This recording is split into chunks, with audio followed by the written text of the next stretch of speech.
నమస్కారం. సుమన్ టీవీ వార్తలకి స్వాగతం.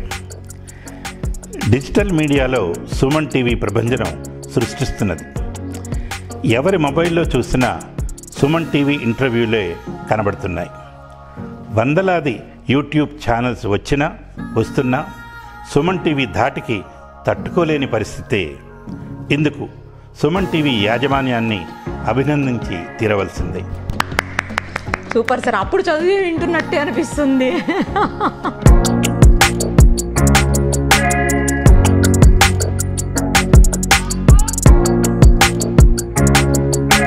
సార్, అప్పట్లో అసలు న్యూస్ రీడర్ అంటే ఇంకా శాంతి స్వరూప్ గారే. నాకు ఉద్యోగం ఇచ్చిందే వార్తలు చదవటానికి, పొగడ్తకి. నేనేమాత్రం అర్హుణ్ణి కాదు. ప్రేక్షకులే ఆశీర్వదించి అప్పుడు అభిమానించి ఆదరించారు. అంటే ఆంగ్ల పదం చెప్పడం ఇష్టం లేక వ్యాఖ్యాత. అప్పుడు ఎడిటింగ్కి అవకాశం లేదు. లేదు. నేను చదివిన విషాద వార్తలు, ఆవిడ మరణించిన సంగతి సాయంత్రం దాకా ప్రకటించలేదు. తల్లి కొడుకు ఇద్దరు మరణాలని మీరే చెప్పాల్సి వచ్చింది. రెండు చాలా ఘాతుకమైనవి. సంతోషకరంగా మీరు చదివిన వార్త ఏదన్నా గుర్తుందా సార్? ఈ సంతోషం కంటే ఇంకోటి పై ఎత్తులో వస్తుంది, దానికంటే ఇంకోటి పై ఎత్తులో. విషాదం అలా కాదు. విషాదం హృదయంలో చివరి మెట్టును తగులుతుంది. మనిషికి గొప్ప విషాదం మరణం. దానికి మించిన విషాదం లేదు.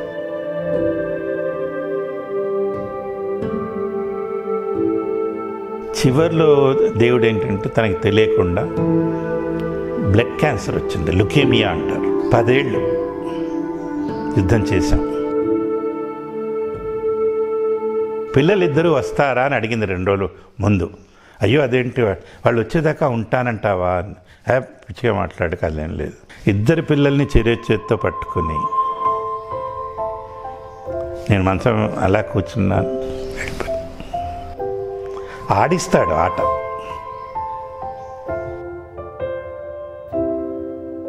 నిప్పులో చెయ్యి పెట్టినప్పుడు కానీ కాలిన నొప్పి తెలియదు. ఇది ఇంకోటికి చెప్పుకుంటే ఈయన ఏదో మాత్రం కొంచెం ఓవర్ చేస్తున్నాడు అనిపిస్తుంది. ఆ బాధ అనుభవిస్తే కానీ తెలియదు. అనుభవించాలని నేను కోరుకోవట్లేదు, అవతల వాళ్ళు ఎవరు కూడా అనుభవించారు. ప్రవహిస్తున్న నది, దానికి రాయి అడ్డపడితే ఫస్ట్ దాన్ని తోసేయదు, తప్పించుకుని వెళుతుంది. తప్పించుకుని వెళ్ళటానికి కూడా వీల్లేనంతగా అడ్డుపడితే దాని శక్తినంతా కూడా తీసుకుని కొట్టేస్తుంది. ఈ సమాజంలో బలహీన వర్గం వాడు కూడా అంతే. నువ్వు వాడిని తొక్కటానికి ప్రయత్నించకు. ఏదో ఒక రోజు వాడి శక్తి అంతా కోళ్ళ తీసుకుని ఏకమై సమాజాన్ని తలకిందులు చేస్తాడు. మీది వే ఆఫ్ స్టైల్, అంటే రీడింగ్ స్టైల్ కొంచెం డిఫరెంట్గా ఉంటుంది మిగతా వాళ్ళకంటే అని అందరూ అంటుంటారు. అసలు అదే మీకు మేబీ గుర్తింపును కూడా తీసుకొచ్చిందేమో అని చెప్పాలి.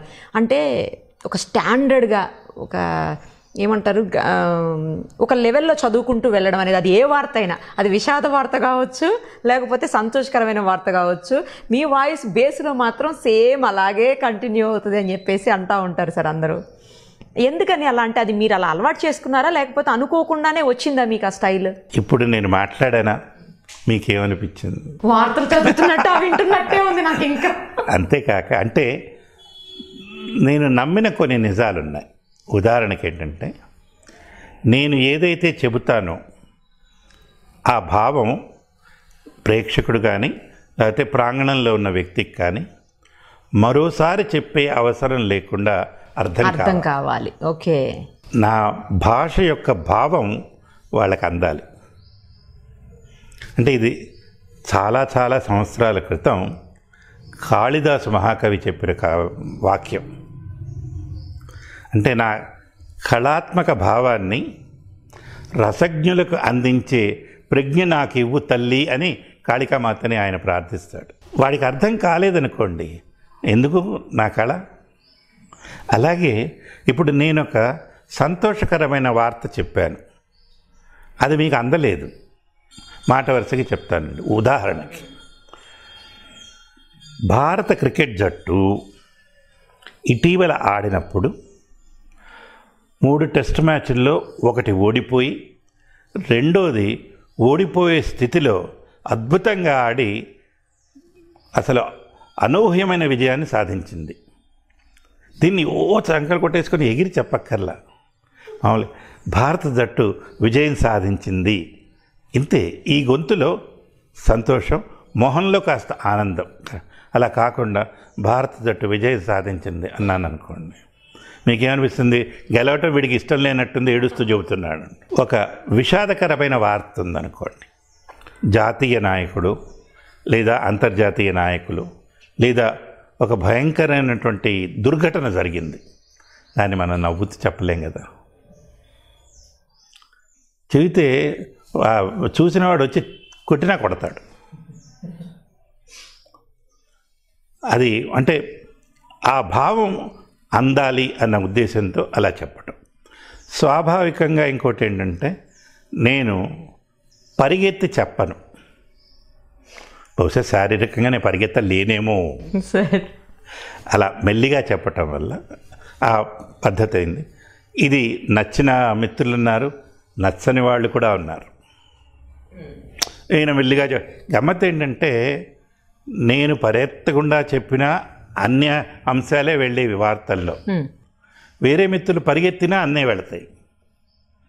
ఓకే ఓకే, వాళ్ళు గబ చెప్పేస్తారు. దానివల్ల ఎంత మిగులుతుంది? చివరికి 1 నిమిషం మిగులుతుంది అంతే. అలా కాకుండా నేను గొప్ప అంటలా, మీరు ఇందాక అన్నారే, నా శైలి, నా పద్ధతి, అలా నేను నమ్మాను, చేశాను. మెచ్చుకున్నారు, కొంతమంది నొచ్చుకున్నారు. మెచ్చుకున్న వాళ్ళే ఎక్కువ ఉంటారేమో నొచ్చుకున్న వాళ్ళకంటే. అంటే ఇది ఎవరు లెక్క కట్టలేదు, చూసి చెప్పారు. సరే, మెచ్చుకున్న వాళ్ళు ఉన్నారు. మనకి ఎప్పుడు పొగడత తీయగా ఉంటుంది కదా. అవును. అంటే వార్తలు ప్రారంభం కాకముందు దూరదర్శన్ కార్యక్రమాలు ప్రారంభమైనప్పుడు ఇది గ్రామీణ ప్రాంతాల కోసమే దీన్ని ఉద్దేశించారు. 1975-76 ఒక సంవత్సరం పాటు కేంద్ర ప్రభుత్వం ఒక పథకాన్ని నిర్వహించింది. దీన్ని సైట్ అని పిలిచేవాళ్ళు, సెటిలైట్ ఇన్స్ట్రక్షనల్ టెలివిజన్ ఎక్స్పెరిమెంట్ అని.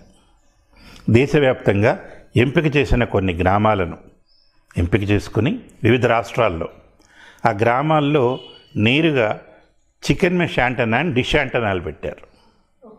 పెట్టి అమెరికా నుంచి ATS-6 అని ఒక ఉపగ్రహం ట్రాన్స్పాండర్ని అద్దెకి తీసుకుని కార్యక్రమాలు ప్రసారం చేసేవాళ్ళు. ఈ కార్యక్రమాలు అహ్మదాబాద్లో శాక్ అని ఉంది, సెటిలైట్ అప్లికేషన్ సెంటర్. అక్కడి నుంచి ఉపగ్రహానికి పంపించి ఉపగ్రహం నుంచి ఆ గ్రామాల్లో కార్యక్రమాలు ప్రసారం అయ్యేవి.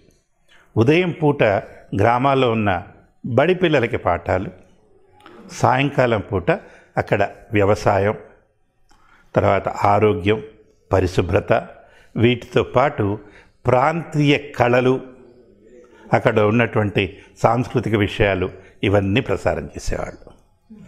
ఇక్కడ మనకి ఈ ఆంధ్రప్రదేశ్లో 6 జిల్లాల్లో అవి ప్రసారం అయ్యేవి. ఈ జిల్లాల్లో ఉన్న స్థానిక కళలు అవన్నిటి కూడా కళాకారులను పిలిపించి చేసేవారు. అప్పట్లో ఒగ్గు కథ, బుర్ర కథ ఇవన్నీ వచ్చేవి. ఆ కళాకారులకి గొప్ప అవకాశం, ప్రోత్సాహం. అలాగే కర్ణాటక, మహారాష్ట్ర ఇలాగ జరుగుతుండేవి. ఇవి జరుగుతూ ఉన్న సమయంలో అంటే నేను మర్చిపోలేని జ్ఞాపకం ఒకటి ఏంటంటే, అప్పుడు రాష్ట్ర గవర్నర్గా ఉపాధ్యాయ వృత్తి నుంచి వచ్చిన కీర్తిశేషులు KC అబ్రహం గారని ఉండేవారు, పెద్ద ఆయన. ఆయన రోజు టీవీ చూసేవారట. టా అంటే నా గర్వం అని అనుకోవద్దు, ఆయన చూసారు లేదు నాకు ఎలా తెలుస్తుంది, తెలియదుగా. అయితే ఆయన పదవీ కాలం అయిపోయి ఆయన విరమణ చేస్తూ ప్రజల్ని ఉద్దేశించి ఒక సందేశం చేయాలని ప్రభుత్వం ఆశించింది. ఆయన అడిగారు, చేస్తాను అలాగే అన్నారు. అలాగే అన్న ఆయన మనిషి మా డైరెక్టర్గా వెళ్ళారు. వెళితే ఆయనతోటి ఒక మాట చెప్పారు. ఆయనకి తెలుగు రాదు, మలయాళీ ఆయన. రోజు తెలుగులో ఆ అబ్బాయి మాట్లాడతాడు కదా, I want to meet him, call అన్నాను. మా డైరెక్టర్ గారు ఆశ్చర్యపోయారు. అదేంటి నేను రమ్మంటున్నారు గవర్నర్ గారు అని. నాకు భయం వేసింది, నేను తెలియకుండా ఎక్కడైనా తప్పు మాట్లాడానేమో, ఏ మలయాళ పదమో తప్పుగా అన్నానేమో, వాళ్ళు ఏదో పడితే ఉద్యోగం పోతుంది. సరే వెళ్ళాను. ఆయన వెళితే పెద్ద ఆయన పాపం మెల్లిగా మేడ దిగొచ్చారు, కూర్చుని చూసి దగ్గరికి రాగానే అడిగారు, వేర్ ఈజ్ దట్ బాయ్ అని. అంటే రమ్మన్నాను. అంటే అప్పటికి నేను బాయ్నే. రమ్మన్నారు, కూర్చోబెట్టి చెప్పారు, I don't know Telugu but I watch you every day on TV. I like it. I have learned some Telugu because of you. నాకు ఇప్పుడు కూడా ఆ మాట వింటే ఎగురుపడి అని, I don't have anything to give you. ఆయన టీచర్గా పనిచేశారు, చాలా నిజాయితీగా ఉన్న మనిషి. నీకు ఇవ్వటానికి ఏం లేదు, but I can give you one thing అని. సార్ అక్కర్లేదు సార్, వెయిట్ అని ఇతన్ని పిలిచారు. అక్కడ ఇతను ఉంటాడు సర్వెంట్. కాఫీ కప్ తీసుకుని ఆయన స్వయంగా పోసి, నేను కాఫీ తాగను. గమ్మత్ ఏంటంటే అక్కడ పనిచేస్తున్న తనకు ఆ విషయం తెలుసు. పాలు పోసి ఆయన చేత్తో ఇచ్చారు, తీసుకోమని. ఆయన లేరు, కీర్తిశేషులు అయిపోయి. ఆయన ప్రేమ అభిమానం, ఇది వ్యక్తిగా నాకు దొరికినటువంటి ప్రశంస కాదు, మాధ్యమానికి దొరికిన గౌరవం, దూరదర్శన్కి దొరికిన గౌరవం. అంటే అలా చెప్పడం మీ గొప్పతనం కావచ్చు సార్, ఎందుకంటే అక్కడ వ్యక్తిగా మిమ్మల్ని అభిమానించారు తప్ప దూరదర్శన్ అభిమానించలేదా ఆయన? ఓకే, అంటే పెద్ద ఆయన. ఓకే, అది అలా. తర్వాత అంటే గుర్తుకొచ్చింది కాబట్టి మరొక జ్ఞాపకం చెప్తున్నాను. ఈ కార్యక్రమం అని చెప్పాను, సైట్ అని, అది ఏడాది పాటు జరిగిందండి. చివరిలో ఏం చేశారంటే, ఈ ఏడాది పాటు దీని మీద ప్రజాభిప్రాయం ఏంటో తెలుసుకోండి అని బృందాలని పంపించారు. అలాగే ఒక బృందంలో నన్ను కూడా తీసుకెళ్లారు. నిజానికి అవసరం లేదు, కనబడితే చెప్తారు కదా అని. హైదరాబాద్కి చాలా దగ్గరగా ఉన్న ప్రాంతం ఇక్కడ బాట సింగారం అని ఉంది. అవును సార్, హయత్ నగర్ అవతల. అక్కడికి మేము వస్తున్నామని వాళ్ళకి ముందే చెప్పారు. అక్కడ వాళ్ళకి ఇలాగే మన సాంకేతిక బృందం, మా కెమెరా నిపుణులు అందరం కలిసి వెళ్ళాం. వెళ్ళేటప్పటికీ అక్కడ జిల్లా పరిషత్ మైదానంలో ఏర్పాటు చేశారు. మీరు నమ్మండి, కొన్ని వేల మంది అక్కడ నిలబడి ఉన్నారు. పక్క ఊళ్ళ నుంచి, గ్రామాల నుంచి బళ్ళు కట్టుకుని లారీలో వీళ్ళందరూ వచ్చేసారు. మాకు ఆశ్చర్యం వేసింది, ఇంతమంది ఉన్నారేంటి, పొరపాటున ఏదైనా సినిమా షూటింగ్ అనుకున్నారేమో. వాళ్ళందరూ ఒత్తిగా కాదు, రావటం ఎవరికి వాళ్ళు వాళ్ళ గ్రామాల్లో ఉన్న సమస్యలన్నీ రాసుకొని తీసుకొచ్చారు. వాళ్ళ నమ్మకం ఏంటంటే, అవి మా చేతికి ఇస్తే మేము ప్రభుత్వానికి ఇస్తాము, వాళ్ళ సమస్యలు పరిష్కారం అవుతాయి అన్న నమ్మకం. మాధ్యమం మీద అంత విశ్వాసం ఉండేది, అంత నమ్మకం ఉండేది. మా కళ్ళబడి నీళ్ళు, కొన్ని వందల మంది. సరే, అవన్నీ తీసుకొచ్చి జాగ్రత్తగా తీసుకుని అప్పుడు తీసుకెళ్ళి సీఎం గారి పేషీలో ఇచ్చాం. అప్పట్లో మాకున్న ఒక సౌలభ్యం ఏంటంటే, ప్రతిరోజు సీఎం గారు కనపడేవారు టీవీలో. అవును, నేనైనా కనపడేవారు, నాయనైనా కనపడేవారు. తీసుకెళ్ళి వాళ్ళకి ఇచ్చాము. కొన్ని పరిష్కారం అయినాయి, కొన్ని అది వాళ్ళ పాలనాపరంగా ఉన్న వెసులుబాటు అలా జరిగేది. నేను ఎందుకు చెప్పొచ్చు అంటే, మాధ్యమం ఒక గొప్పతనం అండి.